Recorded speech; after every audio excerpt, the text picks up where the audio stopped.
I know you don't want to take this seriously. I know you want to think this is tinfoil hat and conspiracy, but I need you to pay attention. Now, of course, I'm about to share with you as my opinion, my research. I've been informing people since 2020. We have radically transformed our families' lives financially. And I'm here to tell you that if you don't pay attention the next 3 years, it will be one of the biggest regrets you've ever had. What is happening in the Straits of Hormuz is going to have dire implications on the US financial system. Every single day this is shut down, it adds 3 more days of destruction to the US financial system. Here's the facts that you need to understand. Zero private jobs were created. Unemployment is going up.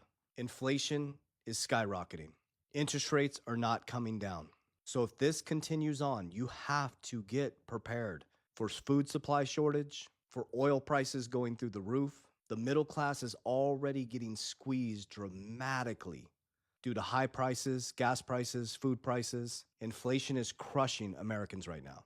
We don't need bailouts. We need financial literacy. You have to understand the macro and microeconomic implications. Over the last 200 years, there's been 32 major market collapses, and there will be a 33rd. The only way they can fix this is going to end one of two ways, and the middle class loses both ways. One is the Straits of Hormuz open up, like Trump said they would on Friday, and then the next day they were closed. Kevin Warsh comes in, the new head of the Fed, lowers interest rates and prints a shitload of money, which of course will get the American monetary system revved up again because we're only a debt-based society. This is what I need you to understand. There's only debt in the system. America does not produce anything anymore, guys. You need to understand this. We don't produce anything.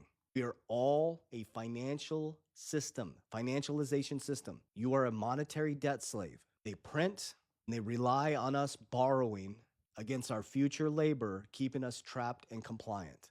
So if they can't keep us trapped and compliant by lowering interest rates and printing a ton of money, the only other option is to reset the system. We're at 39 trillion in debt.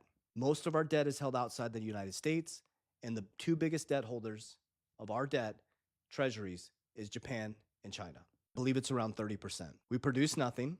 The Straits of Hormuz are shut down. Supply chain is getting choked. Gas prices are going to go through the roof. Homes are unaffordable. And here's the rub.